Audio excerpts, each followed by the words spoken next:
Ouais, alors donc on suit Patrick, dont on fait la connaissance dès les premières pages du livre, qui est un homme dont on ne sait pas grand-chose au départ, si ce n'est qu'il n'a pas l'air d'aller super bien dans sa vie. Et Patrick se retrouve à être emmené par un de ses collègues à un rond-point où le gars décide de s'arrêter. On est au tout début du mouvement des Gilets jaunes.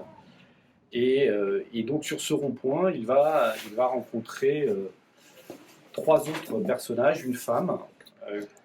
Il va se passer quelque chose, une espèce de magnétisme entre les deux, à leur corps défendant, je dirais, de l'un et de l'autre. Et puis deux hommes qui se disputent un peu le leadership du rond-point.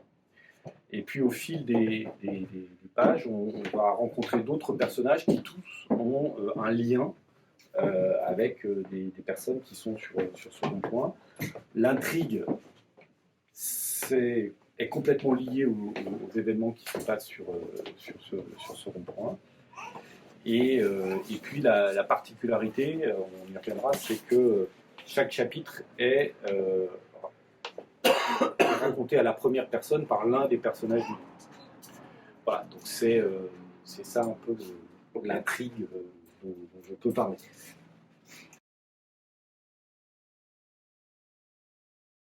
Alors, pour moi, c'est d'abord un roman de personnage. C'est-à-dire que la manière dont je l'ai construit, c'est en partant d'un personnage, puis en amenant un deuxième, puis un troisième, etc. Donc il se trouve que c'est pas totalement aberrant que en procédant comme ça, on arrive à faire, surtout avec une toile de fond qui était le mouvement des Gilets jaunes, on arrive à une espèce de patchwork un peu sociologique, mais ça n'a pas été fait selon la méthode des quotas. Enfin, c'était vraiment beaucoup plus capillaire que ça.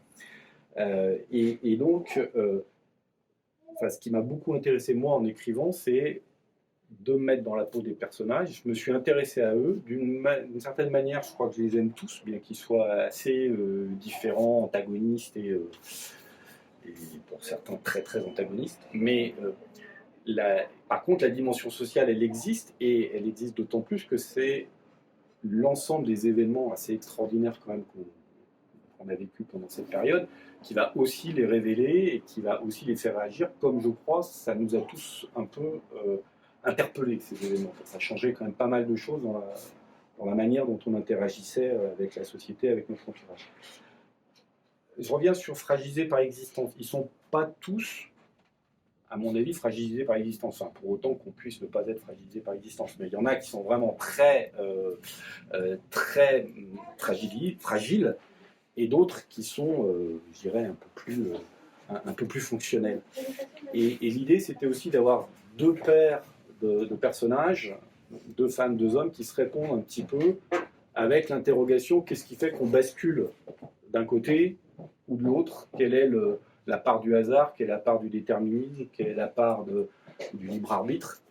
Ce qui est des questions qui, moi, m'interrogent et m'intéressent beaucoup, mais j'en saurais un peu plus parce que je viens d'acheter le livre de Gérald Bronner sur le sujet.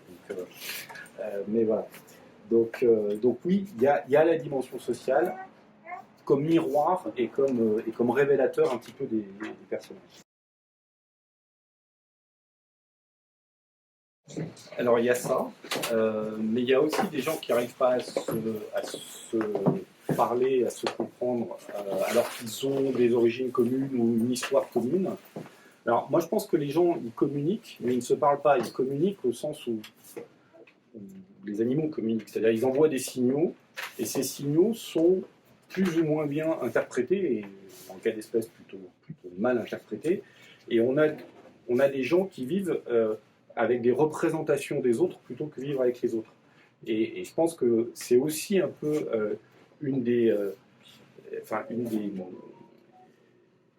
caractéristiques de ce qui s'est passé pendant cette période où, quelque part, tout le monde vivait avec des représentations des groupes différents, sans finalement que les gens se connaissent, ou en tout cas n'arrivent à échanger sur leurs expériences. Donc effectivement, cette difficulté de la compréhension et de la communication, elle est au cœur du livre. Alors d'abord, c'est une image qui m'est venue très vite dans dès les premières pages. Euh, euh, il, il voit le rond-point, enfin le Patrick, quand il arrive sur le rond-point, il voit le rond-point comme une île avec un feu en son centre et puis peuplé de sentinelles. Et il se trouve que à peu près au même moment, il y avait cette histoire de Sentinel Island. Je ne sais pas si vous vous souvenez d'une île au large de l'Inde où un missionnaire était arrivé et puis s'était fait cribler de flèches par une tribu primitive qui n'a pratiquement aucun contact avec la civilisation. Et ça m'a paru effectivement une métaphore intéressante, d'une part, entre des gens qui cherchent à préserver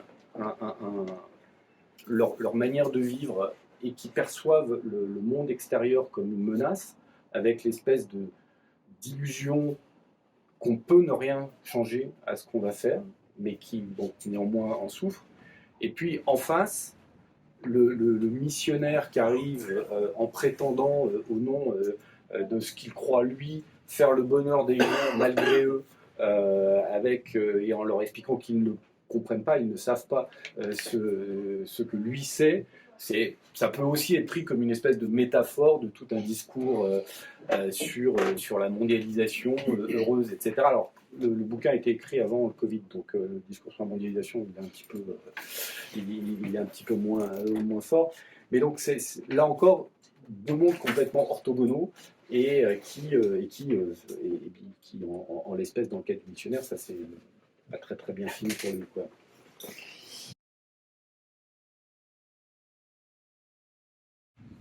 Alors, enfin, le livre, il a été écrit suite à un atelier d'écriture, dont un certain nombre de gens sont dans la salle.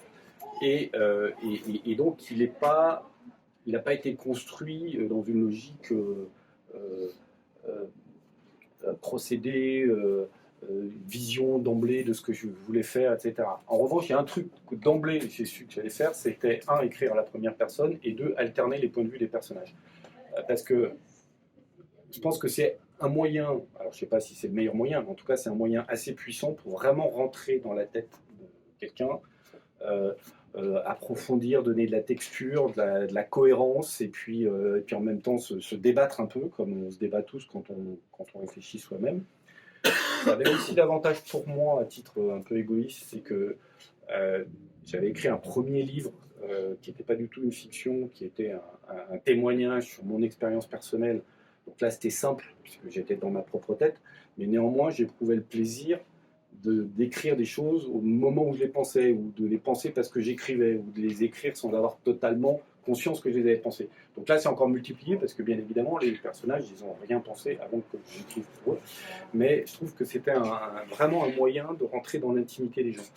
Et puis, euh, et puis aussi, ça, le fait de se succéder un chapitre, un personnage, ça permet, dans le cadre de ce qu'on disait tout à l'heure sur les difficultés de communication, de pouvoir facilement faire raconter une même scène euh, par deux personnages différents et voir comment la perception d'une même scène peut être totalement différente, comment du coup les gens ne sont plus sur le même plan, et à un moment où, bah, on en parle aussi beaucoup, où la réalité, on a même du mal à définir ce qui est vrai, ce qui est réel, puisque tout se dissout dans une espèce de subjectivité généralisée avec célèbre formule, Nicolas, je ne vois que ce que je crois. Donc ce procédé-là, pour le coup, je l'avais en tête, et ça m'a permis de développer l'intrigue.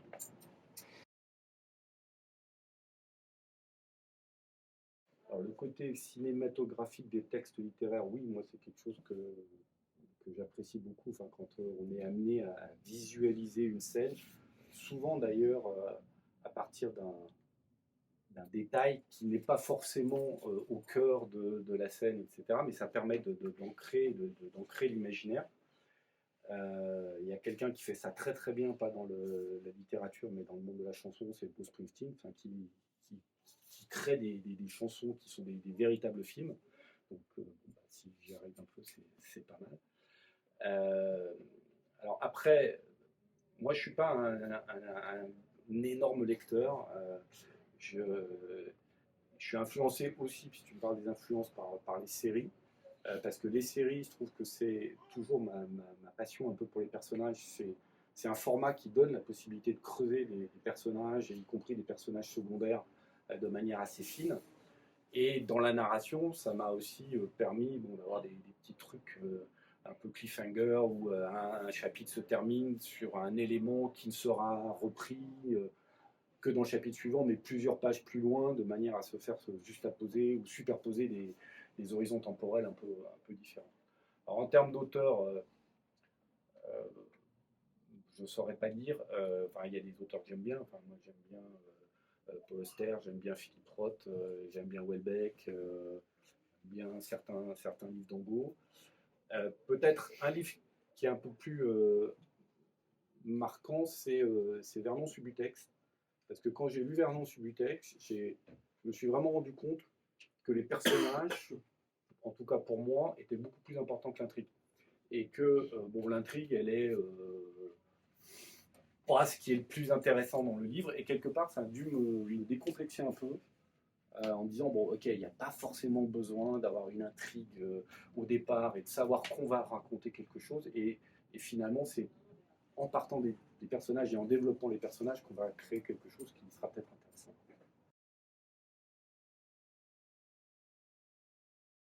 Alors, tu l'as dit au départ, je n'ai pas voulu faire un essai sur le mouvement des Gilets jaunes, parce que d'une part, enfin, moi, j'ai pas compris grand-chose et j'ai pas lu énormément de choses qui me permettent de comprendre quelque chose d'un point de vue, je dirais, euh,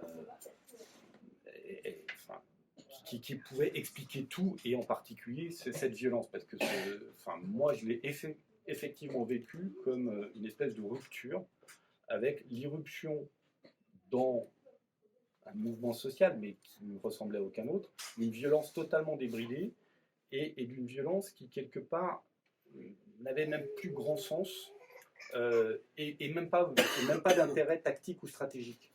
Enfin, il y avait quand même les images des manifestations à Paris qui étaient extraordinaires, et puis il y a une image qui est peut-être celle qui m'a le plus marqué. Elle a un peu inspiré une des scènes du livre, c'est l'image du boxeur sur le pont Neuf en train de démolir à coups de poing des CRS casqués, une espèce de, voilà, de truc sans rime ni raison. Donc oui, et puis dans le même temps, il y a un personnage dans le roman qui reprend ça, une espèce de récupération de cette violence de manière un peu cynique par des politiques qui vont essayer de faire semblant de la comprendre et de lui donner un sens. Mais autant je pense qu'on n'arrive pas vraiment à comprendre d'où vient cette violence, si ce n'est de la violence inverse, de l'invisibilité, enfin, qui est aussi un des, sur la parabole d'avec l'île, c'est vrai que les gens en île, ils sont invisibles. Et on a aussi dit que le mouvement des Gilets jaunes, c'est un mouvement des invisibles. Mais donc il y a cette violence qui est là, des gens qui ne se sentent pas considérés. Mais la violence, elle n'a pas forcément grand sens, mais elle vient pas de nulle part. Et quand on rentre dans la tête des personnages, on voit que bon, il y a une irruption complètement imprévue de violence dans le livre, que je me garde bien d'ailleurs d'expliquer, mais ça ne vient pas de nulle part non plus. Mais pour ça, il faut rentrer encore une fois dans la tête des gens.